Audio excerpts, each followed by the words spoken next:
January 17th, 1944. The Rapido Valley lay before us like an open grave, and we were being ordered to climb into it. I was Oberjäger Hans Bergmann, 1st Battalion, 3rd Fallschirmjäger Regiment, 1st Parachute Division. We called ourselves the Green Devils, though by the time we reached Monte Cassino, there was nothing green about us, except perhaps the sickness that crawled through our guts when we looked up at that cursed mountain. The monastery watched us from its throne of stone, 1,500 feet above the valley floor. Ancient walls the color of weathered bone, red tile roofs catching the weak winter sun. It had stood there for 14 centuries, untouched by Lombards, Saracens, earthquakes, and time itself. Now it would become the centerpiece of a slaughter that would dwarf anything its monks had ever witnessed. We arrived at Cassino as the Allies were throwing themselves against the Gustav Line, the last major defensive barrier before Rome. Field Marshal Kesselring had ordered the line held at all costs. The Americans had already tried crossing the Rapido River twice. Both attempts ended in massacre. Their engineers built Bailey bridges under artillery fire, while infantry waded chest-deep through freezing water, only to be cut down by our machine guns. The river ran red for days. Bodies floated downstream like logs, collecting against the wrecked bridges in obscene log jams. Our company commander, Hauptmann Wilhelm Fischer, gathered us in a ruined farmhouse 2 kilometers behind the line. He was a veteran of Crete, a man who jumped into hell above Malim airfield and somehow walked out alive. His face carried the gray exhaustion of someone who had seen too much death and knew more was coming. "Gentlemen," he said, using the term loosely, "we have been given the honor of defending Monastery Hill. The Allies want Rome. They will have to go through us first." Honor. The word tasted like ash. There were 32 of us in that room, veterans of Africa, Sicily, and the Italian mainland. We had fought at Primosole Bridge, at Salerno, in the mountains south of Naples. We knew what honor meant in practice. It meant dying slowly in a hole while artillery tried to bury you alive. The battalion truck convoy rolled north through the Leary Valley on January 18th. The landscape was already scarred by war. Shattered villages, burned-out farms, fields cratered by shells. Refugees trudged south, away from the fighting, carrying everything they owned on their backs. An old woman with a cart pulled by a skeletal mule. Children with faces carved from hunger. They looked at us with eyes that held no hope, only the hollow acceptance of people who understood that armies brought only destruction. We passed American prisoners being marched to the rear. Young men, most of them. Boys from Texas, from Ohio, from places I would never see. They looked relieved to be out of it, to be walking away from the Rapido's killing ground. One of them made eye contact with me as the trucks passed. He was perhaps 20 years old, with a bandage around his head, and blood caked in his hair. His expression said what we both knew. "You poor bastards, you're walking toward what I just escaped." The monastery appeared as we rounded a curve in the valley. It dominated the landscape like a fortress, which in many ways it had become without firing a shot. Every approach to the Leary Valley passed under its observation. Every road, every river crossing, every assembly area lay exposed to eyes on that mountaintop. The Allies could not advance without taking it. We could not afford to lose it. But we were not defending the monastery itself. Kesselring had given explicit orders. The abbey was off limits. It was a sacred place, a repository of priceless manuscripts and art. German soldiers were forbidden from entering its walls. We would defend the mountain around it, dig into the slopes below it, but the monastery would remain neutral ground. This distinction meant nothing to men trying to survive. The mountain and the monastery were one in the minds of the soldiers who would die there. The Allies saw it as a German fortress.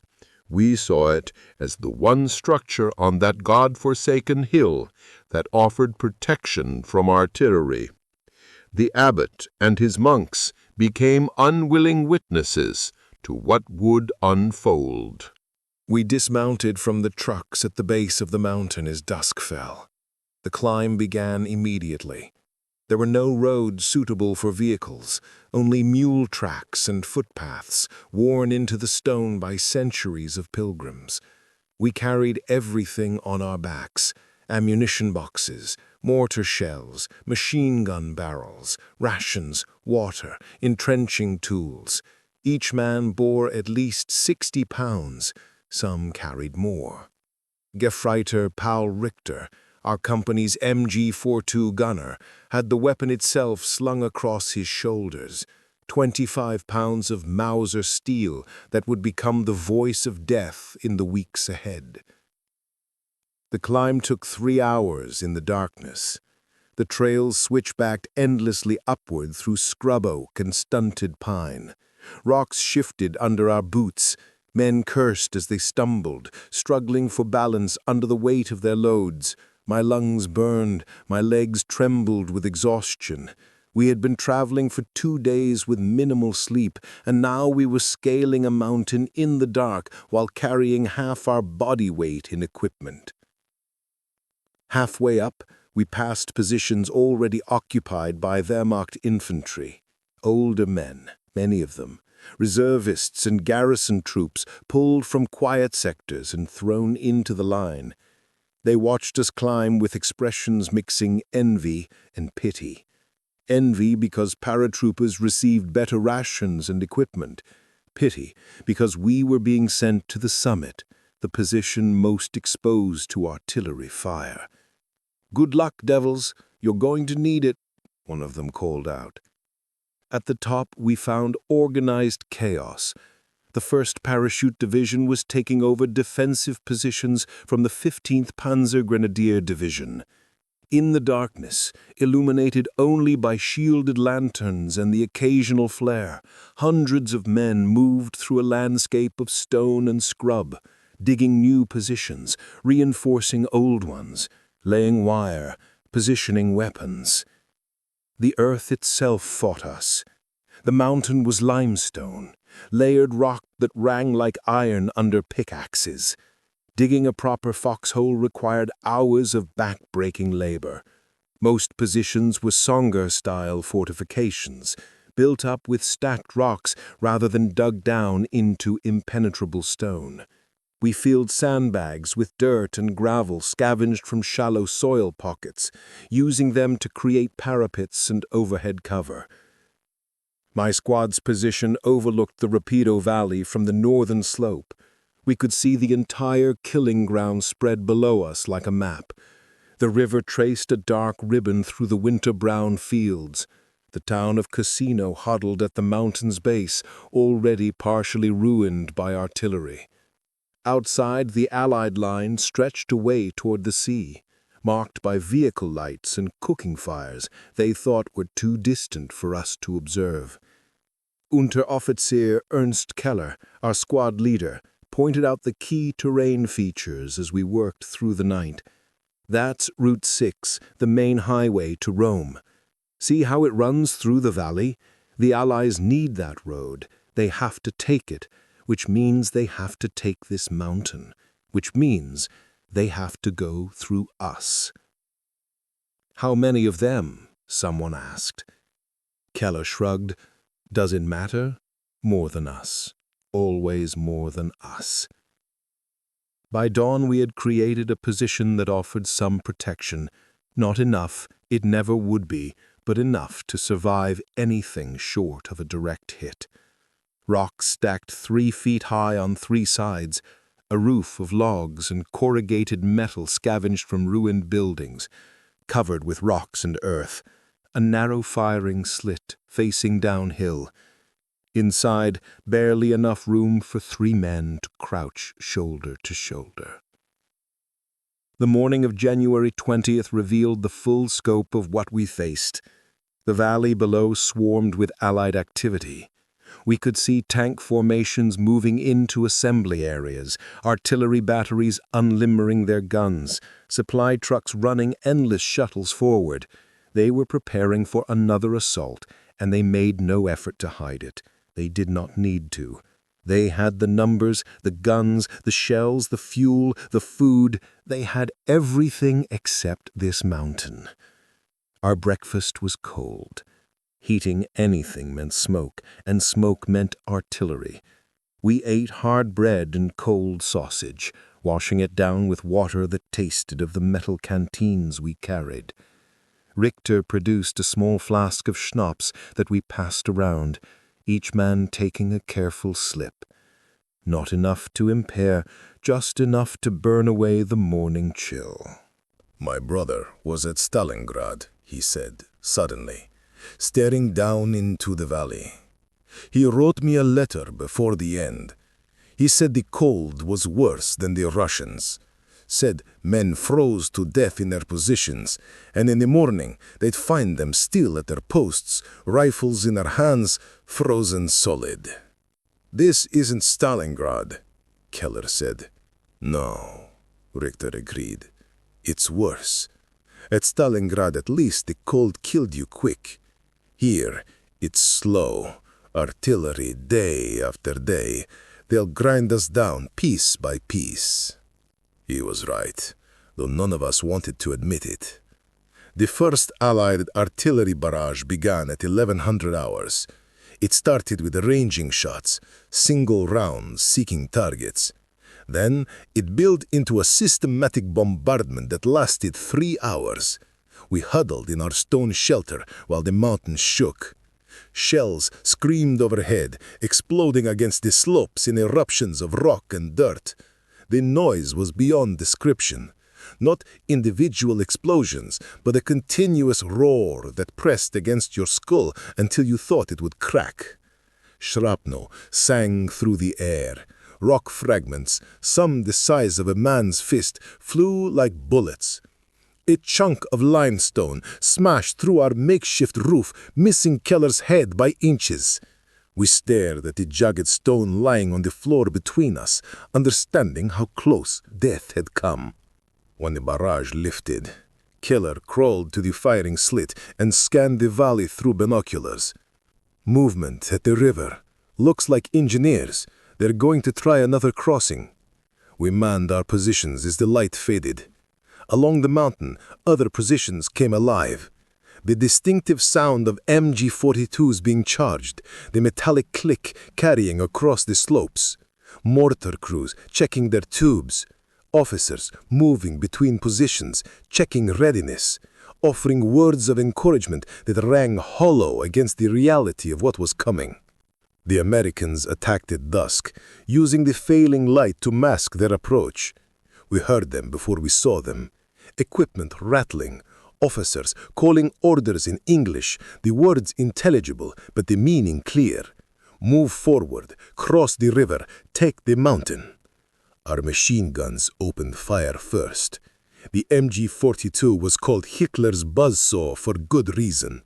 1,200 rounds per minute, a rate of fire so high it sounded like tearing cloth rather than individual shots. Richter's gun spoke from a position 50 meters to our left, long bursts that searched the riverbank for targets. tracer rounds laced the darkness, green German tracers reaching down toward the valley, red American tracers back. Artillery resumed, this time Allied guns dropping shells on our positions with a renewed fury. We pressed ourselves into the bottom of our hole while the world exploded around us. The attack broke against our defenses like water against a rock. The Americans fought hard, pushing forward with courage that deserved a better fate. But courage could not cross a river under machine gun fire. It could not climb a mountain swept by artillery. It could not take a position held by men who understood that retreat meant death. By midnight, silence reclaimed the mountain, the kind of silence that follows battle, heavy with the weight of what has just occurred. Screams echoed from the valley, where wounded men lay in the cold, calling for medics, calling for mothers, calling for death. We listened to them die slowly, unable to help, unable to stop hearing. Keller distributed cold rations. None of us felt like eating, but we forced food down anyway. You ate when you could, because you never knew when the next meal would come. The bread tasted like cardboard. The sausage sat in my stomach like a stone.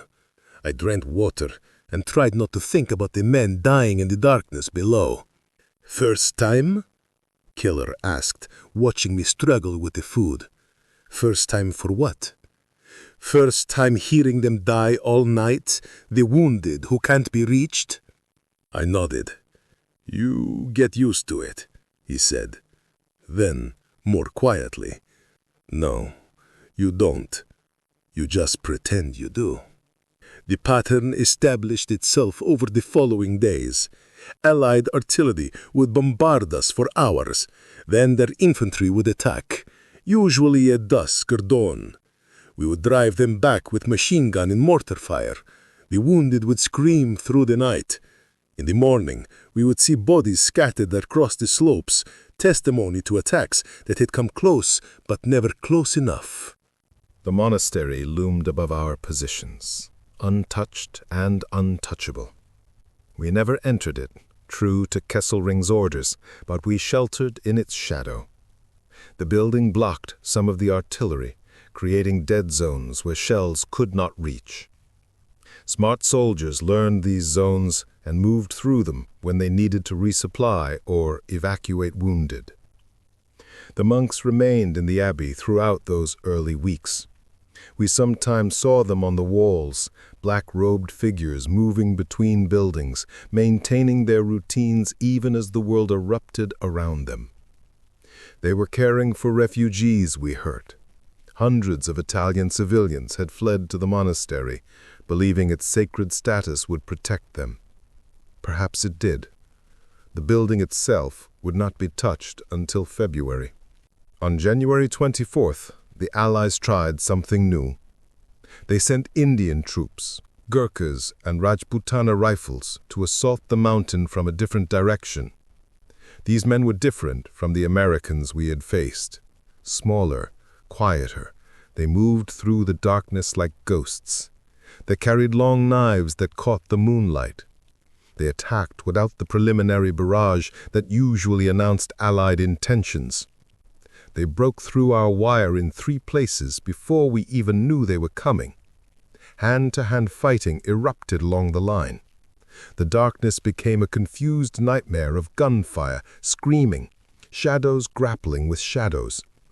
I fired my rifle at shapes that might have been men or might have been rocks. In that darkness, everything became a target. A Gurkha reached our position. He came over the parapet like a cat, knife in one hand, pistol in the other. Keller shot him point blank with his MP40. The man fell backward without a sound, dead before he hit the ground. We stared at the body, at the young face frozen in an expression of determination. He could not have been more than 18 years old. The Indians withdrew before dawn, leaving their dead scattered across the slopes. We counted 12 bodies within 50 meters of our position. How many more lay in the darkness beyond, we could not know. The morning revealed the full cost. They had penetrated nearly 200 meters up the mountain before being stopped. Another 100 meters, and they would have reached the monastery itself. Hauptmann Fischer toured the positions at first light, assessing damage, redistributing ammunition, checking morale. When he reached our squad, he stood silently for a moment, looking at the Indian dead. "They're good soldiers," he said finally. "Better than the Americans in night fighting. This won't be the last time they try." "Can we hold?" Keller asked. Fischer's expression answered before his words did. "We hold until we can't. Then we hold anyway. There is no fallback position. This is the line." The weather turned colder in early February. Rain fell in sheets, turning the mountain into a treacherous mess of mud and loose stone. Our position became a pool of freezing water that soaked through our uniforms and into our bones. We bailed it constantly with helmets and mess tins, but the water always returned. The cold was worse than the artillery. It was constant, inescapable, draining strength from your body even as you slept. Men began falling sick, pneumonia, trench foot, dysentery. Our company's strength dropped from 120 men to 90, then 80, without a major battle being fought. The mountain was killing us as surely as enemy fire. Supply became critical. Everything had to be carried up the mountain by hand. Ammunition, food, water, medical supplies. The mule trains that attempted the climb suffered terrible losses from Allied artillery. The mules themselves, innocent beasts caught in human madness, died by the dozens. Their bodies lay along the trails, bloating in the rain, adding their stench to the mountain's perfume of death. We received half rations, then quarter rations. The bread was moldy. The sausage was more sawdust than meat. We ate it anyway. Hunger became a constant companion, a hollow ache that never went away. I lost 20 pounds in 3 weeks. We all did. Our uniforms hung loose. Our faces became skull-like. When I looked at my squad mates, I saw the faces of old men. The lice were worse than the hunger. They infested every fiber of our clothing, biting constantly, spreading from man to man until the entire battalion was crawling with them. We would strip in the freezing cold and pick them from the seams of our uniforms, crushing them between our thumbnails. Within hours, more would appear. Sleep became impossible. The itching drove men to madness. I saw a soldier from 2nd Company claw his own skin bloody, raking his nails across his chest and arms until Keller had to restrain him. The cold and wet brought trench foot. Men's feet swelled inside their boots until the leather split. The flesh turned grey, then black. The smell of rotting tissue mixed with the other stenches of the mountain. Those who could no longer walk were carried down at night, their military service ended by something as mundane as wet socks. Some lost toes. Some lost entire feet to amputation. The lucky ones died of gangrene before infection could spread further. February 15th dawned clear and cold, a beautiful morning, the kind that reminded you the world still held beauty, even as men tried to destroy it. The monastery glowed golden in the early light, its walls warm against the dark mountain. I was dozing in our shelter when the first bombs fell. The sound was different from artillery, deeper, more powerful. The mountain shook with impacts that felt like earthquakes. I crawled to the firing slit and looked up toward the monastery. American bombers filled the sky. B-17 flying fortresses and B-25 Mitchells, formation after formation at high altitude. They looked beautiful in a terrible way. Silver sapes catching the sun, moving in perfect order. Then they opened their bomb bays. The bombs fell in sticks, tumbling end over end. 500-pounders, 1,000-pounders, high explosive and incendiary mixed. They hit the monastery like the fist of an angry god. The building disappeared in eruptions of smoke and flame. The walls that had stood for 14 centuries crumbled in seconds. The great dome of the basilica collapsed inward with a roar we could hear even over the explosions. Massive stone blocks, each weighing tons, were thrown into the air like pebbles. The bell tower swayed, held for a moment that seemed frozen in time, then toppled sideways, its bells ringing a final discordant note as they fell. The bombs fell for 3 hours. Wave after wave of aircraft, each dropping their loads with terrible precision. 250 aircraft dropping 500 tons of explosives. The greatest cultural crime of the Italian campaign, reducing 14 centuries of history to rubble in a single morning. But that moral judgment came later. In that moment, we could only watch in horror as the abbey was systematically destroyed. The heat from the fires was intense enough to feel even from our positions hundreds of meters away. The smoke rose in a pillar that could be seen from Rome. Ash fell like snow across the mountain, coating everything in fine gray powder. Fragments of stone and tile rained down for hours after the bombing stopped, clattering against our positions like hail. When the smoke finally cleared enough to see, the monastery was gone. In its place stood a ruin of shattered walls and collapsed roofs. The great basilica had lost its dome. The cells and libraries were burning. Centuries of manuscripts and artwork consumed by flames. The cloisters where monks had walked in meditation were buried under tons of rubble. Only the outer walls remained partially standing, transformed from a place of peace into a fortress of broken stone. The monks had survived miraculously. We learned later they had sheltered in the crypts during the bombing, huddled in medieval vaults while the world above them ended.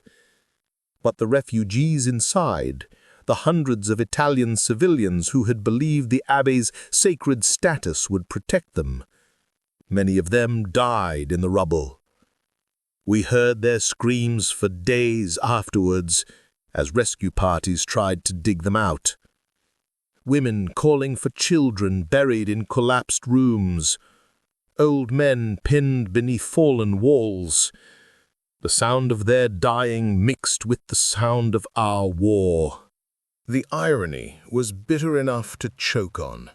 The Allies had destroyed the monastery to eliminate what they believed was a German strongpoint.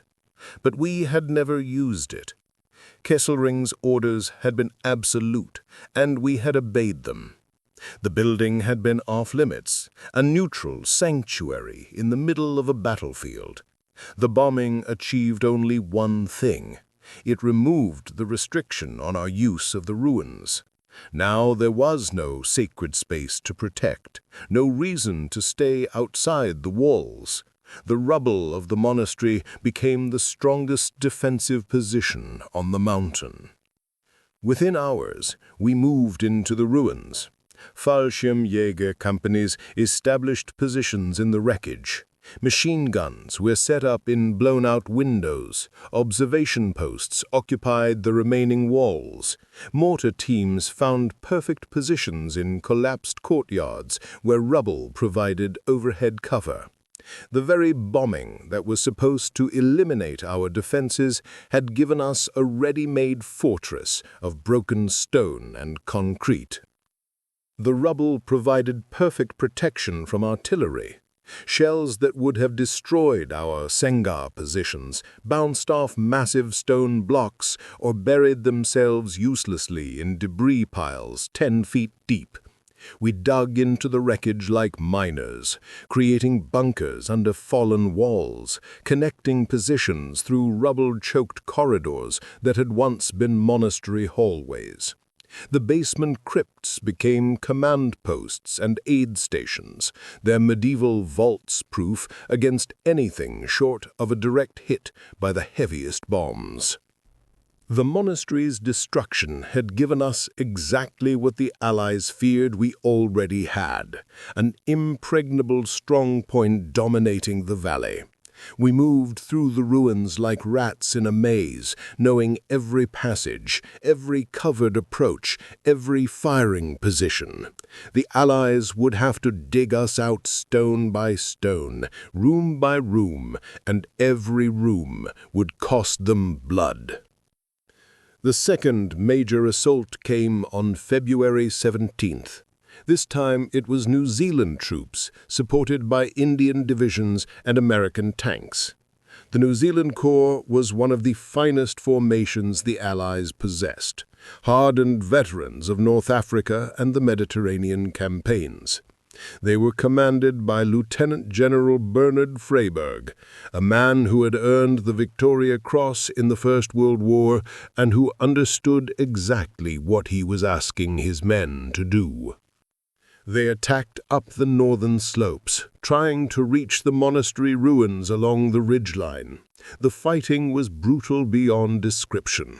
The New Zealanders were magnificent soldiers, hard men from a hard country. They came up the mountain with a determination that bordered on madness. Our machine guns cut them down in windows. They climbed over the dead and kept coming. Artillery plastered our positions until the rubble itself seemed to shake. Then they would appear through the smoke, materializing like demons, firing as they advanced. Richter's MG-42 burned through 3 barrels that day. The gun fired until the barrel glowed red-hot, then we would change it, the metal so hot it scorched through asbestos gloves, blistering our hands even through the protection. Richter kept shooting with a fresh barrel while we frantically tried to cool the spent one by burying it in the dirt. The belt-fed ammunition ran through the weapon in a continuous stream, spent casings pouring out to pile up around the position like brass snowdrifts. I fired my rifle until the barrel was too hot to touch, until my shoulder was bruised purple from the recoil. Aimed shots at first, careful trigger pulls at visible targets, then panic fire as they got closer, working the bolt frantically, not bothering to aim properly, just shooting at anything that moved. My hands shook so badly I could barely load fresh stripper clips. The acrid smell of powder smoke mixed with the stench of blood and ruptured bowels and the sweet, sick odor of burning flesh. Men screamed, men died. The mountain consumed them all, without distinction or mercy. A New Zealand sergeant reached our position. I do not know how he survived the machine gun fire that had killed dozens of his comrades, but he came through it untouched, protected by luck, or God, or simple statistics. A big man with a weathered face and eyes that showed no fear. He jumped into our hole before we could react, bayonet leading, moving with the trained economy of a veteran who had done this before. Kella met him with an entrenching tool, swinging it like an executioner's axe. The sharp edge caught the New Zealander in the throat. Blood sprayed across the close confines of our shelter, hot and copper-smelling, coating us in arterial spray. The man went down gurgling, hands clutching his ruined throat, eyes wide with surprise and something that might have been regret. He died in seconds, but those seconds felt like hours as we watched life drain from a face that could have belonged to any of our fathers or brothers or friends in another life. We pushed his body out of the position and kept fighting. There was no time for reflection, no moment to process what had just happened, no chance to feel horror or guilt or even simple human recognition that we had killed a man whose only crime was fighting for his country as we fought for ours. The battle continued around us, uncaring of individual deaths or personal trauma. War was a machine that consumed men without pause for mourning. The attack broke just before dark. The New Zealanders withdrew, carrying their wounded, leaving their dead. We had held, barely. Our position had nearly been overrun 3 times. If that sergeant had brought 2 men with him instead of coming alone, if the machine gun to our left had jammed at a critical moment, if any of a dozen small chances had fallen differently, we would have been killed or captured, and someone else would have held this position for the next assault. That night, Keller sat in the corner of our shelter, cleaning his entrenching tool in the darkness, scraping dried blood off the blade with a piece of broken stone. His hands shook so badly he dropped the tool twice. He was 24 years old and had killed at least 30 men since the war began. Tonight he had killed one more, close enough to smell his last breath, close enough to see the life leave his eyes. "His name was Robertson," Keller said suddenly, his voice barely audible over the distant rumble of artillery. "I saw it on his uniform when we pushed him out. Sergeant Robertson, New Zealand Division. He probably had a wife, maybe children back in Auckland or Wellington or wherever he came from. Now he's dead in a hole on an Italian mountain, and nobody will ever know how brave he was." None of us replied. What could we say? That Robertson's death mattered? It did not, except to Robertson and those who loved him. That we were sorry? We were not sorry for surviving. Sorry for killing, perhaps, but not for surviving. That it would end soon? We knew it would not. The mountain would keep consuming us until there was nothing left to consume. Richter broke the silence. "My hands are burned," he said, holding them up in the darkness. We could not see them, but we could hear the pain in his voice. "Can't feel my fingers anymore, just pain." I unwrapped the field dressing from my pack and bound his hands as best I could in the darkness. The burns were severe, 2nd degree at least, the skin already blistering from the hot gun barrels. He would be useless on the machine gun tomorrow. We would have to find a replacement, train him on the weapon, hope he survived long enough to be effective. "Should go to the aid station," I said. "And be replaced by some boy who's never fired that gun in combat?" Richter shook his head. "I'll manage. Just need the burns to scab over." He would stay, of course. We all would.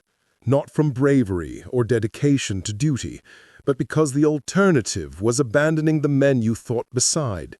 In the end, that was all that kept any of us fighting. Not ideology or patriotism or hatred of the enemy, just the knowledge that if you left, someone else would have to take your place, and that someone else might be less capable, less experienced, less able to survive. We fought for each other because nothing else made sense anymore. The third battle began on March 15th and lasted for 4 days.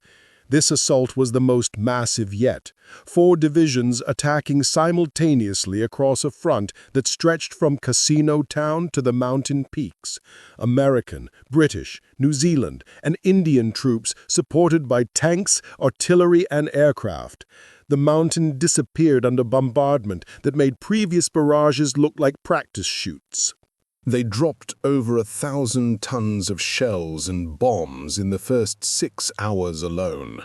The mathematics of destruction were staggering.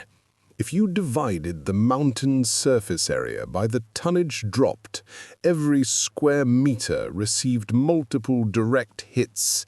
There was nowhere to hide, no safe ground, no protection except luck and whatever cover you could scrape together from the rubble. We existed in a nightmare world where day became perpetual twilight.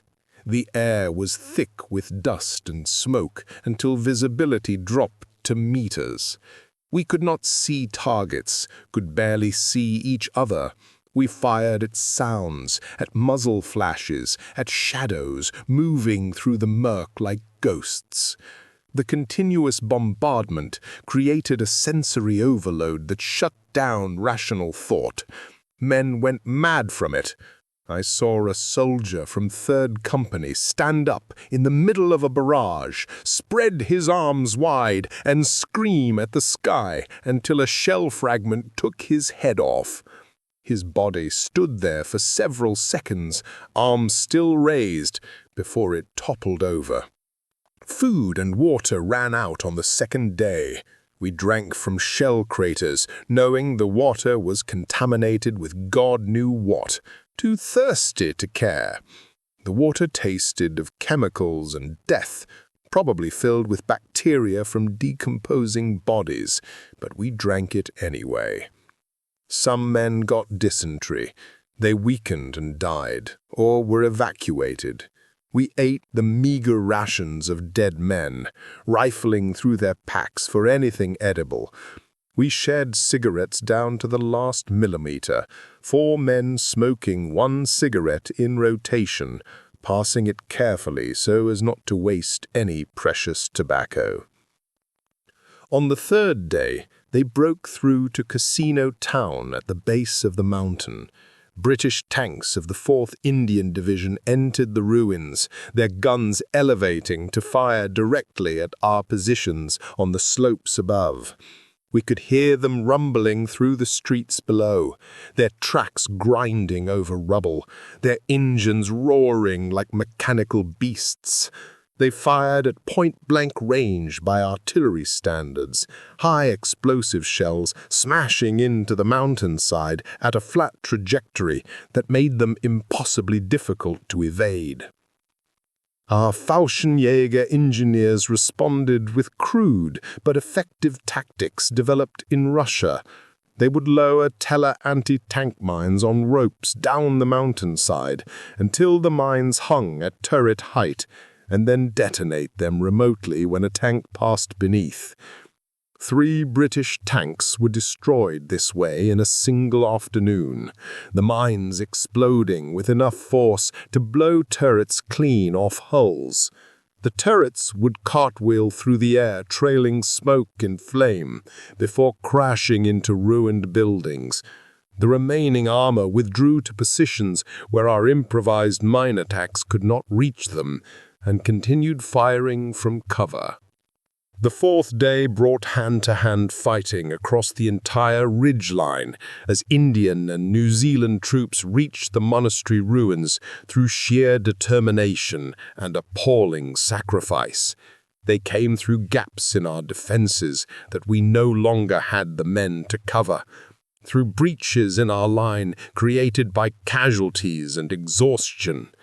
Fighting surged through the rubble in a chaotic nightmare where there were no clear lines, just small groups of men trying to kill each other at arm's length, in close quarters that made modern weapons almost useless. I clubbed man with my rifle butt, swinging the weapon like a club when we both rounded a pile of rubble and came face to face at a distance of 2 meters. He went down stunned, and I bayoneted him while he was on the ground, driving the blade into his chest with all my weight behind it. It was butchery, not combat, murder with official sanction. He was Indian, a Sikh boy of perhaps 17 with a full beard and soft eyes that never stopped seeing even after he was dead. His mouth moved for several seconds after I pulled the bayonet out, trying to form words that would never come.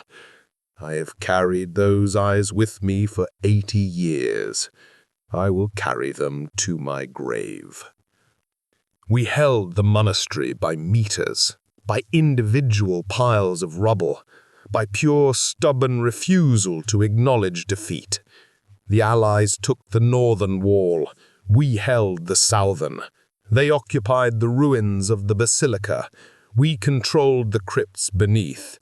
Neither side could dislodge the other, so we stayed there, sometimes separated by a single collapsed wall, listening to each other breathe, waiting for chances to kill. At night, we could hear them talking, their voices carrying through gaps in the rubble, English and Hindi and languages I could not identify. They sounded tired. Probably they heard us and thought the same. On March 19th, orders came to withdraw from advanced positions and consolidate our lines. The Allies had gained ground, but at terrible cost. They stopped attacking. Their units bled white, unable to continue. We pulled back to tighter positions in the monastery ruins and on the peak above, abandoning forward positions we could no longer defend. The lull that followed was not peace, just an intermission in the slaughter, while both sides brought up replacements and supplies. March and April became a grinding stalemate that crushed men's souls more effectively than the earlier battles. The Allies controlled the town and the lower slopes. We held the monastery ruins and the peak. Neither side could advance. Both sides continued to die. Artillery duels consumed thousands of shells daily in displays of industrial might that accomplished nothing except adding more bodies to the count. Snipers on both sides killed anyone who showed themselves, turning every supply run into a deadly gamble. The mountain became a lunar landscape where every tree had been shattered, every structure destroyed, every patch of earth churned by explosions until the original terrain was unrecognizable. We were reinforced periodically, but the replacements were shadows of the men who had started this battle. Young boys from Hitler Youth programs arrived with minimal training, wide-eyed and terrified, full of propaganda about German superiority that lasted until the first artillery barrage. Older men came from occupation duties in France and the Netherlands, soft from years behind the lines, unused to combat, unprepared for the reality of Cassino. They arrived at night in small groups, climbing the mountain we had climbed months before, and most were dead within a week. We stopped learning their names. They died too quickly for names to matter. Gefreiter Richter died on April 3rd. An artillery shell landed directly on his position during a morning barrage, a random chance out of thousands of shells fired that day. When we reached the spot after the shelling stopped, there was nothing large enough to identify. The position was a crater. The MG was twisted metal. Richter himself had simply ceased to exist, transformed from a living man into component atoms scattered across the mountainside. We found his dog tags in the dirt 20 meters away and sent them back with the next casualty evacuation. The MG-42 was still functional despite its distortion, buried in rubble but mechanically sound. We dug it out, straightened the bent parts as best we could, and kept using it. Weapons outlasted the men who fired them. That was the economics of this war. By late April, our company numbered 26 men from the original 120. The rest were dead, wounded, or missing. Some had simply vanished during night bombardments, blown to pieces so small there was nothing to bury, nothing to mark their passing except their absence at morning roll call. Others had been evacuated with wounds that would cripple them for life, trading survival for the loss of limbs or eyes or sanity. A few had deserted, slipping away in the darkness, preferring court-martial and execution to one more day on the mountain. We did not blame them. We envied their courage to choose.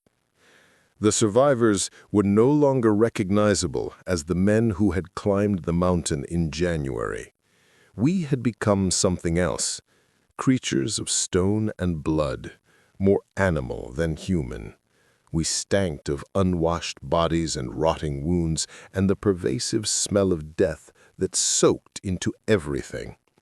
Our eyes were hollow. Our movements were mechanical. We spoke little because there was nothing left to say. The mountain had carved away everything soft and human, leaving only the hard core of whatever kept men alive when every rational reason said they should die. Hauptmann Hescher came to our position on April 28th. He looked worse than any of us, his face gray with exhaustion, his uniform hanging on a frame that had lost 30 pounds. He brought news that the Allies were preparing another offensive, their largest yet. "Intelligence says the Poles are coming," he said, sitting on a rock and lighting a cigarette with shaking hands. "The Polish Second Corps, 30,000 men. They've been given the mission of taking this mountain." "Can they do it?" Keller asked. Fisher looked at him for a long moment. "Yes," he said, finally. "The question is, how many of us they'll have to kill first." He smoked in silence for a moment, then continued. "You men have held this position for over 3 months. You've done everything asked of you and more.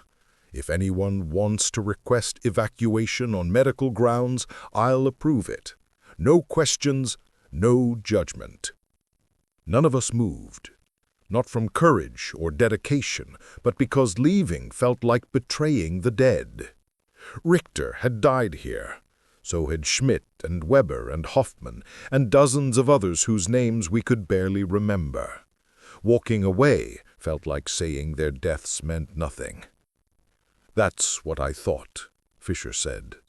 He stood up, ground out his cigarette, and walked to the next position. We watched him go, understanding he was saying goodbye. On May 11th, the Allies launched Operation Diadem. 25 divisions attacking along a 20-mile front from Cassino to the sea. The entire Gustav Line erupted in fire as thousands of guns opened fire simultaneously. The bombardment was biblical in scale, a man-made apocalypse that turned the landscape into hell. The Polish Second Corps was given Monte Cassino. These men were different from any we had faced. They fought with a ferocity born of national desperation and personal hatred. Poland no longer existed as a free nation, conquered by Germany and Russia, divided and consumed.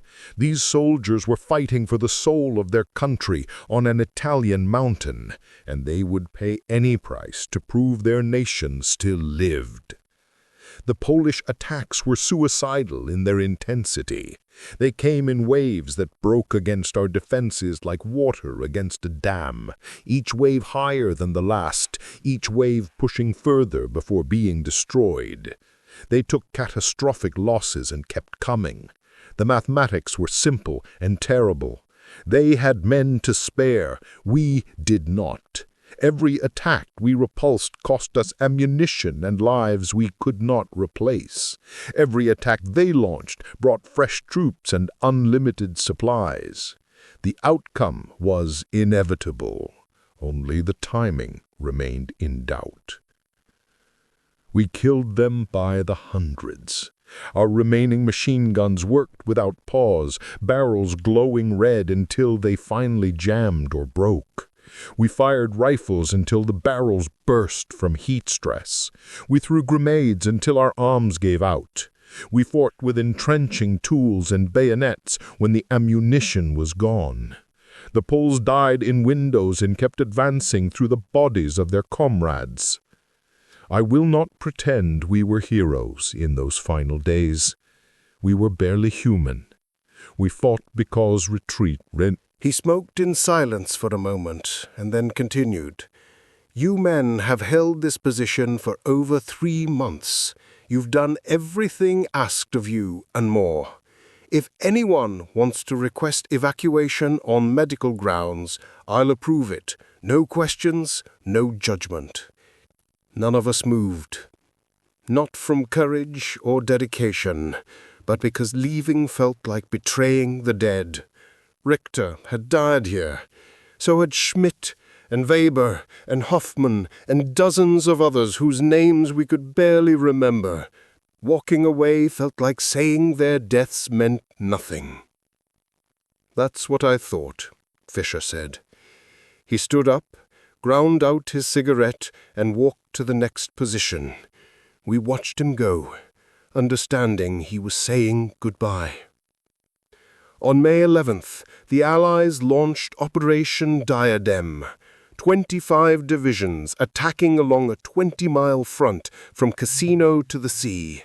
The entire Gustav line erupted in fire as thousands of guns opened fire simultaneously. The bombardment was biblical in scale, a man-made apocalypse that turned the landscape into hell. The Polish Second Corps was given Monte Cassino. These men were different from any we had faced. They fought with a ferocity born of national desperation and personal hatred. Poland no longer existed as a free nation, conquered by Germany and Russia, divided and consumed. These soldiers were fighting for the soul of their country on an Italian mountain, and they would pay any price to prove their nation still lived. The Polish attacks were suicidal in their intensity. They came in waves that broke against our defenses like water against a dam, each wave higher than the last, each wave pushing further before being destroyed. They took catastrophic losses and kept coming. The mathematics were simple and terrible. They had men to spare. We did not. Every attack we repulsed cost us ammunition and lives we could not replace. Every attack they launched brought fresh troops and unlimited supplies. The outcome was inevitable. Only the timing remained in doubt. We killed them by the hundreds. Our remaining machine guns worked without pause, barrels glowing red until they finally jammed or broke. We fired rifles until the barrels burst from heat stress. We threw grenades until our arms gave out. We fought with entrenching tools and bayonets when the ammunition was gone. The Poles died in windows and kept advancing through the bodies of their comrades. I will not pretend we were heroes in those final days. We were barely human. We fought because retreat meant death. We fought because we were too exhausted to do anything else.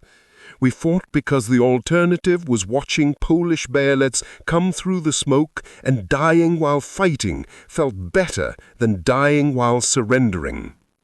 There was no ideology left, no belief in victory, no hope for survival, just the mechanical repetition of loading and firing and loading again until something stopped you.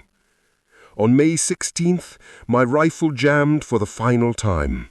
I pulled the bolt back and found the extractor had broken, leaving a spent casing wedged in the chamber. Without tools to clear it, the weapon was useless. I picked up a Kar 98K from a dead man, checked the action, and kept firing. The rifle had belonged to someone from 3rd Company. His name was scratched into the stock, Müller. I never knew which Müller. There were 3 in 3rd Company when we arrived. All of them were dead now. Teller was hit on May 17th. A piece of shrapnel from a mortar round caught him in the leg, severing his femoral artery. He bled out in less than a minute, despite our attempts to apply a tourniquet. His last words were not dramatic or meaningful. He said, "cold," and then stopped breathing. We left him in the position and kept fighting. There was no time for anything else. The Poles took the monastery ruins on May 18th, not through a dramatic final assault, but through attrition and mathematics. We ran out of ammunition, we ran out of men, we ran out of everything except corpses and the will to add one more body to the pile. The survivors, fewer than 20 from our entire battalion, withdrew through the night, slipping through the Polish lines in small groups, leaving the mountain to the victors. I left Monte Cassino at 300 hours on May 19th, 1944, 4 months after arriving. I had climbed it as a soldier, weighing 70 kilograms. I descended as a ghost, weighing 48, suffering from dysentery and malnutrition, covered in lice and sores, barely able to walk, but alive. Inexplicably, impossibly alive. We stumbled down the mountain in the darkness, following trails we had memorized through months of supply runs. Polish patrols passed within meters of us, but they were exhausted from their victory, and we were skilled at moving unseen. By dawn, we had reached German lines 5 kilometers south. A medical officer looked at us with undisguised horror. "You were at Cassino?" he asked. I nodded, too tired for words. "You're the first survivors we've seen in 3 days," he said. "We thought the entire division was gone." Perhaps it was. The 1st Fallschirmjäger Division ceased to exist as a fighting formation after Monte Cassino. The unit was rebuilt, given new men and equipment, but it was never the same. The survivors were scattered across other formations, used to provide experience and leadership to fresh units. The division that had jumped into Crete, that had held the Africa Corps' flank, that had fought from Sicily to the Gothic line, died on that mountain. The Allies had won Monte Cassino, but the victory cost them dearly. Over 55,000 casualties. Polish troops paid the highest price in the final assault, losing 4,000 men in taking the ruins. British, American, New Zealand, and Indian units sacrificed divisions in the earlier battles. They gained a pile of rubble and a valley of graves. We lost 20,000 men. The entire German 10th Army was badly mauled, forced to withdraw north to the Gothic line. But we had delayed the Allied advance for 4 months. We had tied down divisions that might have been used elsewhere. We had traded space for time, following the ancient military calculus that said 1 German soldier was worth 3 Allied soldiers, if he was fighting from prepared positions. The mathematics worked until they did not, and then we died. Looking back over 80 years, I understand what Monte Cassino represented. It was not about the mountain or the monastery or control of Route 6. It was about will. The Allies had to prove they could break German defenses, no matter the cost. We had to prove we would not be broken, no matter the consequences. Both sides proved their points. Both sides paid in blood. Both sides lost something they could never recover. The monastery was eventually rebuilt, stone by stone, an exact replica of what had been destroyed. The work took decades. The dead were buried in vast cemeteries that spread across the valley floor. The Polish cemetery sits below the monastery, row after row of white crosses, marking men who died taking a building that was already rubble. The German cemetery is further south, quieter, less visited. The Commonwealth Cemetery contains thousands of British, New Zealand, and Indian soldiers. The American cemetery holds those who died on the Rapido. The mountain healed slowly. Trees grew back over decades. Grass covered the shell craters. Today, tourists visit the rebuilt abbey, admiring its beauty, perhaps unaware they walk on ground where thousands died. The monks have returned to their prayers and their gardens. The bells ring at dawn and dusk. Life continues as it always has, indifferent to the brief violence that once consumed this place.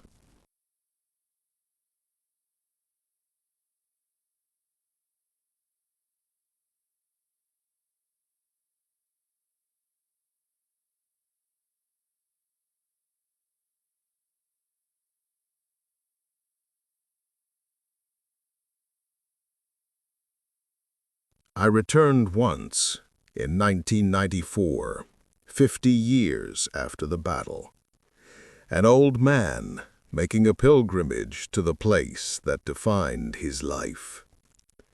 The monastery gleamed white on the mountaintop, beautiful and peaceful, untouched by any visible trace of war. I climbed slowly, my old legs struggling with the path that had once been so familiar. The trails were paved now, with handrails and rest stops for tourists. I climbed to the German cemetery where my comrades rested. The cemetery is smaller than the others, tucked away on a hillside, maintained but not prominent. Row after row of dark crosses bearing names and dates. Richter was there, or at least his name was there. Gefreiter Paul Richter, 1924, 1944. 20 years old. His body had never been recovered, but the cross marked where his memory rested. Keller was there. Unteroffizier Ernst Keller, 1920, 1944. 24 years old. Fischer was there. Hauptmann Wilhelm Fischer, 1912, 1944. 32 years old. So many names I had known. So many faces I could still see when I closed my eyes. An old Polish veteran was visiting the same day. We met by chance at the monastery entrance, two old men who had tried to kill each other half a century before. He wore a beret with the Polish eagle. I wore a simple suit, no insignia, no identification as a former soldier. But we recognized each other anyway. Something in the eyes, perhaps, the look of men who had seen too much death. He extended his hand. I took it. We stood there in silence, two old soldiers on the mountain that had devoured armies, survivors of a battle that neither side could claim they won. We had only endured. That was all. That was enough. We walked through the monastery together, this old Polish paratrooper and I. He had jumped at Arnhem, survived that disaster, then come to Italy and climbed this mountain. His unit had taken the ruins on May 18th. He was 22 years old. He remembered the date because it was his birthday.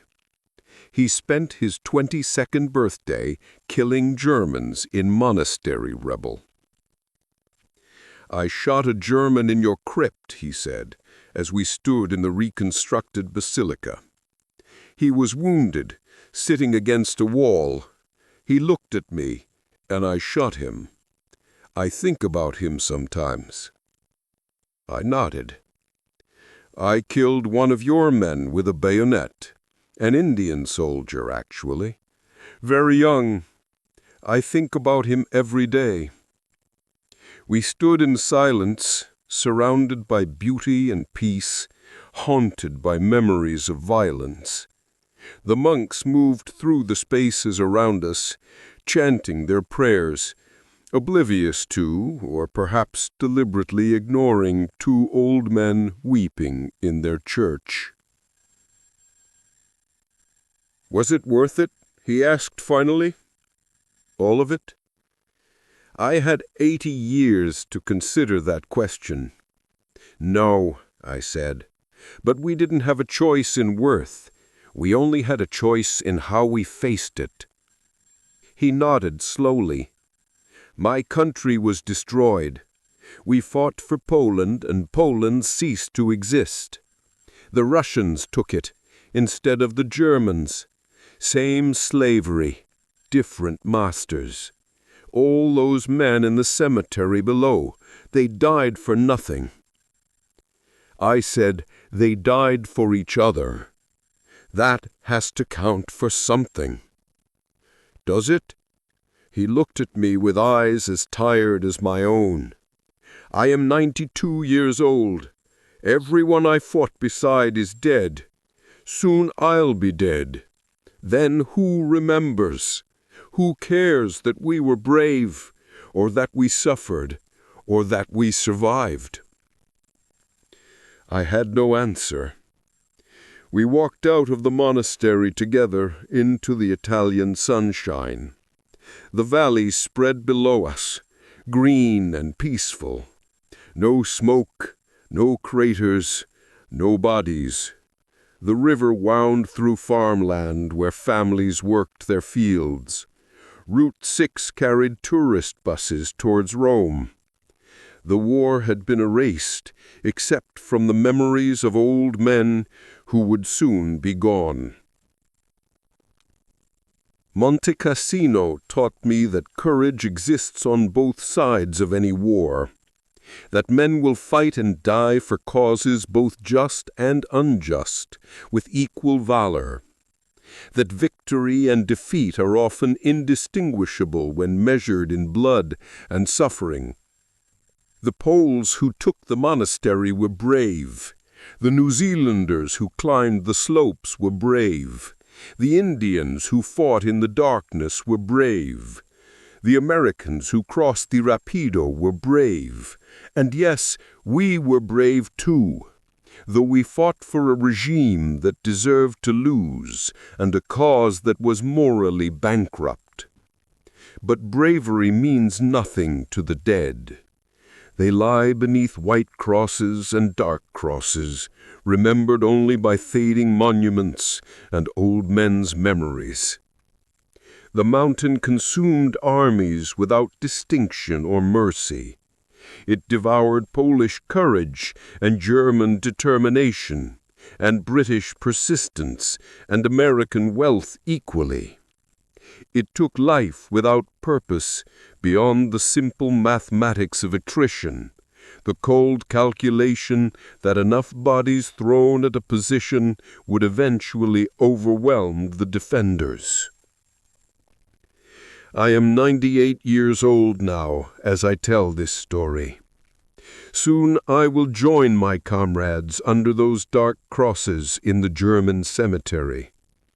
When I die, the living memory of Monte Cassino dies with me, and the few other survivors scattered around the world. The battle will become history, then legend, then footnote. The mountain will remain, indifferent to the blood that once soaked its stones, unmoved by the suffering that once defined it. That is perhaps how it should be. Mountains care nothing for the brief madness of men. They existed before us. They will exist after. Monte Cassino stands today as it stood for millennia before our war, watching over a valley where armies once fought, and where now families grow olives and grapes. The monastery bells ring at evening prayer, calling the faithful to worship. Their sound carries across slopes where machine guns once sang different hymns. The hill devoured armies, German, American, British, Polish, New Zealand, Indian, French. It consumed them all with equal appetite and no conscience. In the end, the hill was all that remained. The men became names on crosses, then memories, then dust. The causes they fought for were proven right or wrong by history's judgment. But the mountain noticed none of it. It simply was, and is, and will be, long after the last survivor dies and the last memory fades. I think often of that young Indian soldier I killed with my bayonet, his soft eyes, his young face. I wonder what his name was, whether he had brothers or sisters, whether his family ever learned how he died. I wonder if he haunts someone else's memories as he haunts mine, or if I alone carry the burden of his death. I hope his end was quick, that he did not suffer long, though I know the bayonet wound I gave him would have been agonizing. I think of Keller bleeding out in our position, his last word a simple statement of physical sensation, cold. No poetry, no final wisdom, just cold. That is what death was on Monte Cassino, not dramatic or meaningful or noble, just cold. The ending of warmth and life and thought, replaced by the cold of stone and earth. I think of Richter and his burnt hands staying at his gun because sending a replacement would mean sending someone less capable. The loyalty that kept men fighting when every rational thought said to run. We fought for each other because nothing else made sense. Not for Hitler or the Reich or German glory, for the men beside us who would die if we left. And I think of that monastery, destroyed to eliminate a fortress that never existed, then becoming the fortress its destruction created, the perfect symbol of war's absurdity. We fought to defend a building we weren't using. They destroyed it to eliminate defenders who weren't there. Then we both fought in its ruins until thousands were dead, and nothing remained but graves and sorrow. If there is a lesson in Monte Cassino, it is this: war devours meaning as thoroughly as it devours men. We tell ourselves stories about courage and sacrifice and necessary struggle. We build monuments and hold ceremonies and teach children that our causes were just. But the dead know better. They know that justice and injustice both end in the same cold earth. They know that the mountain cared nothing for our flags or our faiths or our futures. It simply consumed us while we fought over the privilege of dying on its slopes. The Polish veteran and I parted ways at the foot of the mountain that day in 1994. We exchanged addresses, promised to write, knowing we never would. What could we say to each other that we had not said in our silence? We had both survived what should have killed us. We had both lost decades to nightmares and guilt. We had both outlived our friends and our era and our relevance. We were relics of a war the world preferred to remember selectively, emphasizing heroism and overlooking horror. He died 2 years later. I received a letter from his daughter informing me of his passing. She said he had spoken of me, of our meeting at Cassino, of how it had given him some peace to know that the men he had fought were human too. That simple realization that the enemy was human had apparently eluded him for 50 years. It had eluded me as well until that day. Now I am the last. The last of my company, perhaps the last of the battalion. Others may still live, scattered in nursing homes across Germany, but I have lost contact with them over the decades. We do not seek each other out. The memories are too heavy to share. Better to carry them alone until death relieves us of the burden. This account is my final testimony. When it is read, I will be dead.